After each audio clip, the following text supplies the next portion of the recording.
Don't you dare, ref. That she got the ball. Good morning, Tottenham fans all around the world. Rise and shine as Tottenham are back in Europa League action tonight as we welcome Eintracht Frankfurt to the Tottenham Hotspur Stadium for our Europa League clash. This is the first time Tottenham have reached the quarter-final of a European competition since that run in 2019 under Mauricio Pochettino. We head into this game off the back of morale-boosting victory over Southampton on the weekend, and it's absolutely crucial that we get a positive result at home in the first leg before travelling to Germany for the return match if we want any chance of reaching the semi-final, because our away form in Europe is absolutely abysmal down the years. But it's not going to be easy. Frankfurt do have a strong European pedigree, of course, winning the competition back in 2022, and they've lost just 2 of their last 23 Europa League matches, which shows how good and how formidable they have been in this competition. And with Ange Postecoglou's future potentially riding on our success in this competition, the pressure is on him to make the right team selection. So let's dive into the lineup that I think Postecoglou will go with for this crucial game. Starting in goals with Antonin Kinski and Fraser Forrester not selected in the European squad, Vicario will retain his place here. Against Southampton, he had very little to do. He pulled off a fantastic save in the first half, and he dealt with a couple of situations in the second half. Overall, it was a quiet afternoon for him. However, I do expect him to be tested a lot more regularly here against Frankfurt tonight. One area I think they will target is our high defensive line, much like Chelsea did last Thursday. They do have a talented passer in the midfield with Larsson, and I do anticipate him looking to play balls over our high line for Hugo Ekitike to exploit. Ekitike is extremely quick, he's absolutely rapid, and he's in flying form this season, scoring 19 goals in all competitions. So he is going to test Vicario here. So Vicario will need to stay alert, come off his line when necessary, and clear any balls in behind that back line to neutralise that threat as much as he possibly can. Now, moving into fullback, and this selection is one of Postecoglou's big dilemmas for this team, and it's one that I'd argue he needs to get right, or else it will come back and be costly. Now, Udogie is a lot more defensively solid than Pedro Porro, but his issues in possession are where he causes us problems. And as a possession-based team who try to build up from the back, that is a concern. And out of all of our fullbacks, he is the one struggling for form.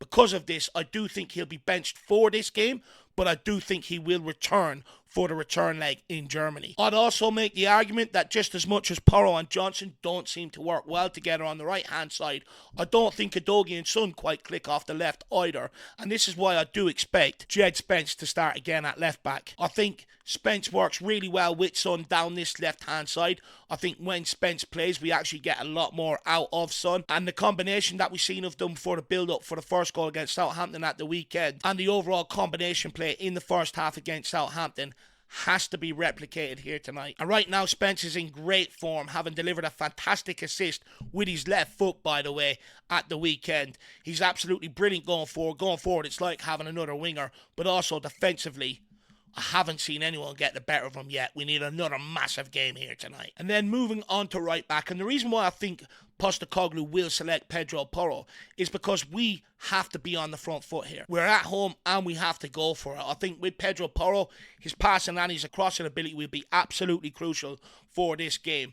We do need to go and score goals. We do need to take an advantage into the away leg, and I do think that Pedro Porro is better suited to our attacking needs for this game. Against Southampton, I do think he was solid defensively.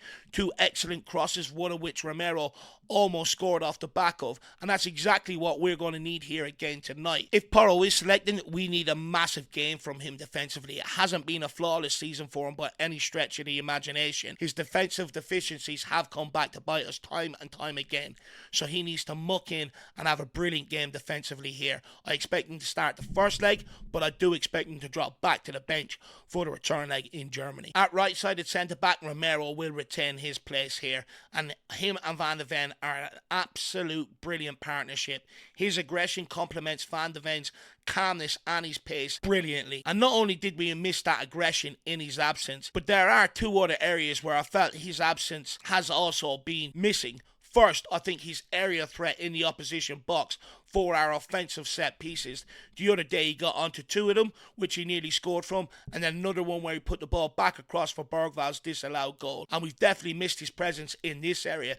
But not only that, secondly, his contribution to Spurs' first goal at the weekend against Southampton. That lovely long ball over the top of their midfield, straight into James Maddison's feet, breaking that midfield line. That kind of passing range out from the back actually gives us a point of difference and keeps our build-up play a lot less predictable when you've got a player of his passing ability out from the back. A bit like when we were under Pochettino, when we had Toby Alderweireld. If anyone did want to come and press us, no problem. Toby just picked up that ball straight in behind, long-range passing. So it's absolutely great to have that back in the team, and I think something very, very valuable that we've missed. And lastly, because of Ekitike's prowess in front of goals, like I said, 19 goals this season, in the rule of football, or the unwritten rule of football, you usually are allowed to leave something on your opponent nice and early and tend to get away with it. I'd love to see Romero take advantage of that. And Mickey van de Ven will slot in at left-sided centre-back after being rested against Southampton. Eintracht Frankfurt's biggest threat in that forward line is Ekitike. He's fast and will look to exploit the spaces left in behind, and Van de Ven will be absolutely vital in neutralising his threat and keeping him in check. Moving into midfield, and Rodrigo Bentancur will retain his place as the central defensive midfielder. And tonight, what we're looking for from Rodrigo Bentancur, we will be relying on him to bring some steel to that midfield and some experience into that midfield as well. His role will be to disrupt Frankfurt's rhythm on the counter, using his tackling to break up attacks, or when needed, pulling them down to allow us to get more bodies in behind that ball and reset our defensive shape. Also, in possession, I don't think he needs to take any risks or venture forward with that ball. His job will simply be just to play the ball through the lines to Bergval and Maddison, allowing them to take on the creative responsibility. On the right side of the midfield tree, Lucas Bergval is expected to slot in. And you know what? I haven't given the guy enough credit in recent weeks. Actually, one thing that he does really well is pick up that ball from a Rodrigo Bentancur, one of the centre-backs, is get turned and break that midfield line and start getting us forward. I think where the big thing comes in for me, and I have to realise he's still only 18 years of age, is in that final third. I do think other players are better, like Papa Matasar. I do find Bergval underwhelming in terms of in the finishing department. Again, in Southampton, he turned in brilliantly again, a left-footed finish. Same against Chelsea the Thursday night beforehand, where maybe a better strike on goal, he ends up scoring. Now, he was unlucky with his disallowed goal as well. I don't think he knew a lot about it, but also I find his passing in the final third a little bit underwhelming as well. However, one thing he does really well, like I said, is just pick up that ball from a deeper position and get us moving forward. Once he does develop that clinical nature in the final third, we have one hell of a player on our hands. And then playing off the left of the midfield tree will be James Maddison, who had a brilliant cheeky little headed assist for Brennan Johnson's goal there the other day. It was absolutely brilliant, lovely little cushioned header back over the top, recycling the play. Brilliant from James Maddison. In terms of tonight's game for James Maddison, we really will be heavily reliant on him to bring a lot of the creativity from that midfield into that forward line. A lot of the burden does rely on him tonight. He has the creativity, he has the passing ability, and he has the vision, and hopefully he can step up to the mark tonight and be counted. One thing I'd like to see Maddison do a little bit more, which I think he actually has in his locker, and I'm not sure why we haven't seen it yet. Maybe it could be an instruction where Postecoglou doesn't want to take that risk per se, but is the ability to be able to switch play, just drop lovely little floated balls in behind them with fullbacks, forward or wingers to run onto. James Maddison does have that in his locker. I would love to see more of it here tonight, because what it does, it just gives us different avenues to be able to create when we're going forward and make us a lot less predictable, especially in the terms of our build-up play. Moving into the forward line, and we will start at right wing this week, and Ange Postecoglou has an absolute huge decision to make at right wing tonight. Both Brennan Johnson, who netted twice in the win over Southampton at the weekend, and Wilson Odobert, who scored a brace in the 3-1 victory against AZ Alkmaar, are both in good form right now and probably our two most in-form wingers. However, 16 goals in all competitions this season. I do think Johnson's prolific record gives him the edge over Wilson Odobert tonight on that right-hand side. Now, there are a couple of things that I have aimed at Johnson this season. One is his crossing ability, which I'd argue he came off the bench against Chelsea, set up a lovely one for Son, which he should have took, and we could have got a point at the end of the day. But also, he has started to whip them in against Southampton as well, and this is something I want to see more of Brennan Johnson do. So credit in that area, but also I've criticised him with his work rate out of possession, and I do think against Southampton he did try a lot harder. He was working a lot harder out of possession. So credit where credit is due. Brennan, please just do not make me eat my words after saying this. Let's see more of the same. One thing I will say, one question point I still have with the guy, a lot of his goals have been against lower teams down in the Premier League and against the likes of Tamworth in the cup competitions. I'm still yet to wait to see this guy deliver in a big game. Hopefully tonight is the night. Moving on out to left wing, and I know some would argue that Wilson Odobert probably deserves to start here down the left hand side. Gives a nice, fresh, dynamic, speedy, quick sort of wide men for this game, because this is where the game is going to be. Frankfurt will look to block up that middle, and they're going to ask us questions of how good we are out wide. So I can understand why people would maybe ask for someone like Wilson Odobert. However, I do think Son will retain his place here. He's hauled off before the hour mark at the weekend, which indicates to me he was being rested to make sure he's fully ready to go here tonight. Sonny linked up play really well with Spence for a first goal at the weekend, and we need more of that combination tonight. However, for me, Son does seem like a player who has lost a bit of confidence in front of goal. I do think he needs to rediscover that spark. We really need Son to deliver some magic here tonight. He's not getting any younger, and some would make the case that this is probably, or could be, especially how this season has panned out, his real last opportunity to deliver a trophy at Tottenham Hotspur. I really do hope he recognises this, that he understands he's got nothing to lose, and that he gives it all and leaves it all out there. But if we want to take a scoreline that we need heading to Frankfurt, we really need him to step up. He stepped up a couple of years ago in the Champions League with 2 goals and a 3-1 win.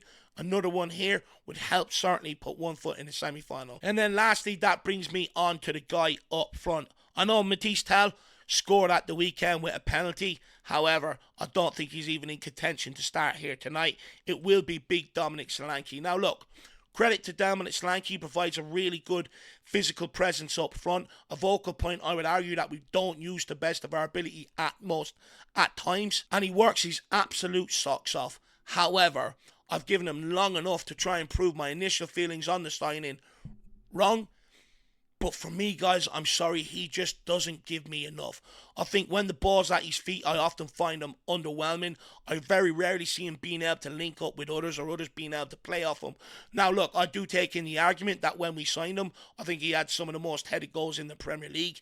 With the lack of crosses that come in from either side, do we look to get the best out of his ability? I don't think we do. However, I would argue the sights that he does have of goal at times, although not the greatest, I do find his finishing and his striking of the ball very underwhelming and leaves a lot to be desired. I'd argue other strikers in the league have a much better strike of the ball than what he does. But he is a guy that is out of confidence right now. He really needs a goal. And look, I'm actually rooting for Dominic Solanke. I really hope he does work out. We really need him to work out. There's only so much times we're going to keep dropping 60 million on a striker to make it work. And I think, with him, he's going to be here to see out the next 3-4 years. So we really need to spark him into life. And hopefully he can bag one here tonight. So that's my predicted lineup. I think Postecoglou will select Vicario in goals, Porro at right back, Romero and Van de Ven at centre back with Spence at left back, Bentancur and Bergvall and Madison, he seems to be his preferred midfield 3, with Son off the left, Johnson off the right and Solanke through the middle. So I've given my reasons on why I think Postecoglou is going to select them. Please give me yours in the comment section below, anything you agree or disagree with. And guys, lastly, please smash that like button, and I'll see you back here at 5 p.m. for the pre-match build-up for the big game tonight. Massive quarter-final. Like I said, the last time we were here is in 2019. It's been far too long for a club like Tottenham with the ascendancy we were on at that time. We're back here. Let's try and enjoy it. Let's make the most of it. Forget what's gone on beforehand. This is our biggest game of the season. I've no doubt the atmosphere is going to be incredible. Hopefully the players can match it with a performance. Come on, you Spurs.